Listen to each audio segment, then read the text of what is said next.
Assalamualaikum warahmatullahi wabarakatuh. Perkenalkan, nama saya Azul Istafoza Langga dari kelas POS 1. Hari ini saya ingin menjelaskan materi mengenai bab 1 sejarah tentang manusia dan sejarah. Ada beberapa yang perlu dipelajari dalam bab ini. Poin pertama yaitu konsep dasar ilmu sejarah, mencakup hakikat sejarah, kedudukan manusia dan sejarah, serta konsep ruang dan waktu dalam sejarah.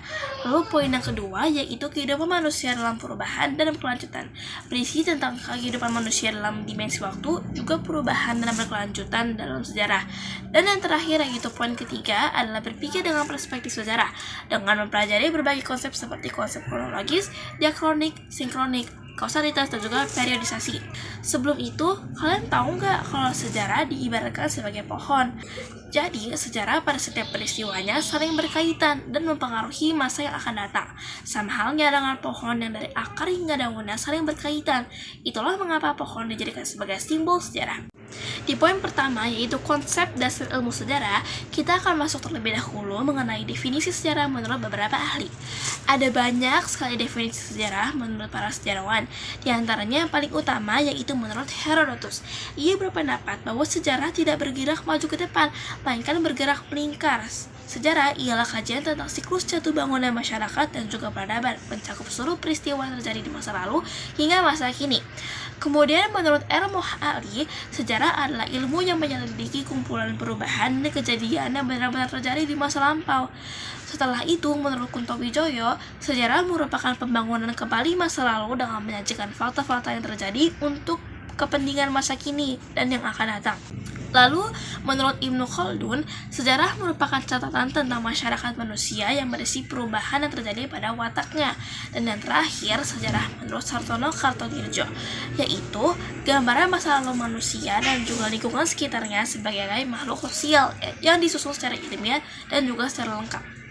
Manfaat dalam mempelajari sejarah yang pertama yaitu sebagai edukatif, di mana sejarah memberikan pembelajaran, kebijaksanaan, dan juga pemahaman tentang masa lalu untuk membentuk karakter, meningkatkan berpikir kritis, memahami identitas, menginspirasi tindakan positif, serta menjadi bekal untuk masa depan. Menjadikannya sebagai media pembelajaran yang penting untuk kehidupan pribadi dan juga sosial. Kemudian sebagai inspiratif, yaitu menumbuhkan semangat dan juga moral, memperkuat identitas bangsa atau nasionalisme, menjadikan pengalaman masa lalu sebagai pelajaran untuk perbaikan masa kini dan depan, serta memberikan inspirasi untuk meniru sikap positif para pahlawan dan tokoh sejarah demi membangun masa depan yang lebih baik. Setelah itu, sejarah sebagai rekreatif yaitu memberikan kesenangan, hiburan, dan ketenangan pikiran dengan membawa pembaca atau pengunjung berwisata ke masa lalu melalui cerita atau peninggalan, membangkitkan imajinasi keindahan kebangsaan tanpa harus benar-benar pada di sana. Dan yang terakhir adalah sebagai instruktif, yaitu membantu penyampaian ilmu pengetahuan dan keterampilan, menjadikan sejarah sebagai sarana pembelajaran efektif untuk memahami perkembangan suatu bidang dari masa lalu hingga kini. Bagian pertama yang akan dipelajari dalam poin ini adalah hakikat sejarah, di mana meliputi sejarah sebagai peristiwa dan juga sejarah sebagai kisah. Yang pertama, sejarah sebagai peristiwa, yaitu kejadian nyata yang benar-benar terjadi di masa lalu, tidak dapat diubah atau fakta. Sartono Kartodirjo menyatakan bahwa setiap peristiwa selalu memiliki pengaruh besar bagi kehidupan manusia. Itulah yang disebut sebagai sejarah sebagai peristiwa. Kemudian sejarah sebagai kisah, yaitu hasil dari rekonstruksi atau narasi dari peristiwa masa lalu yang ditulis oleh sejarawan berdasarkan interpretasi dan penafsiran dari sumber sejarah. Bagian yang kedua yang kita akan pelajari yaitu kedudukan manusia dalam sejarah, yang dimana manusia berperan sebagai objek dan juga subjek. Manusia sebagai subjek diartikan bahwa manusia adalah penggerak, pelaku, dan pecinta peristiwa dan bersejarah melalui tindakan, ide, dan juga perjuangannya. Maka manusia disebut sebagai aktor utama. Manusia juga menjadi penulis sejarah, yaitu meneliti, menulis, dan menafsirkan peristiwa masa lalu menjadi pembuat kisah sejarah.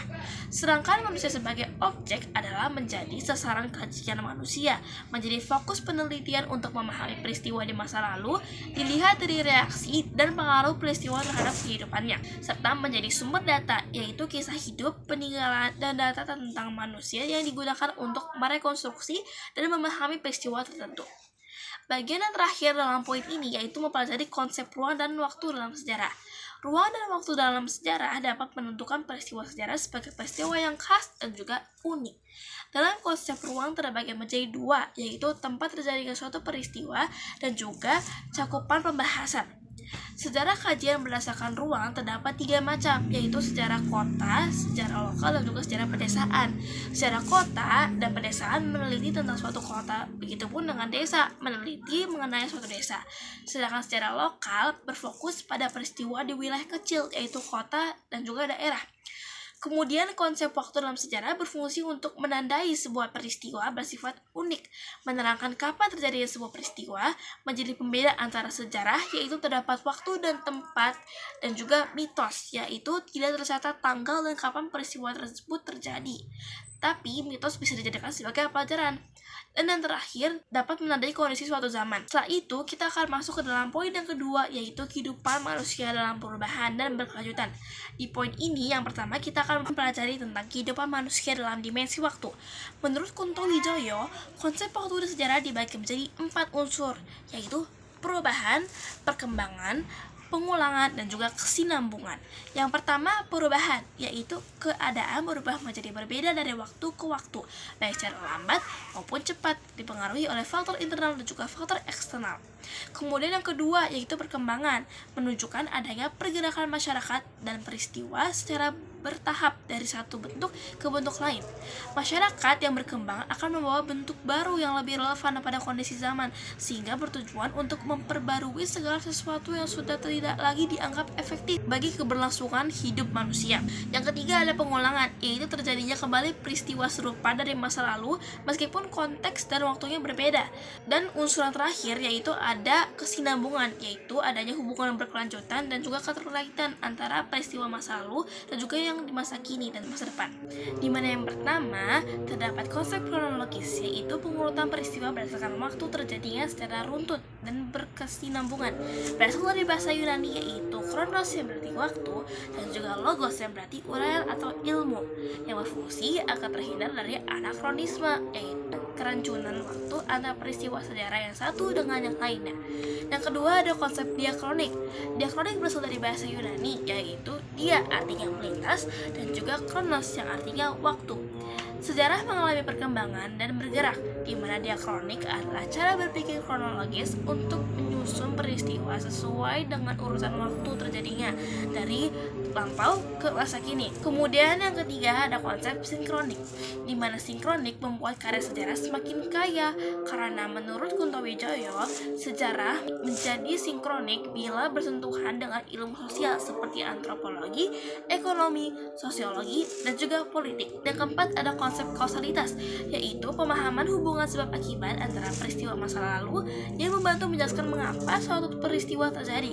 Dan yang terakhir ada konsep periodisasi, yaitu waktu dalam sejarah. Itulah materi sejarah bab 1 yang dapat saya sampaikan. Apabila ada kekurangan dan juga kesalahan dalam berkata, mohon dimaafkan.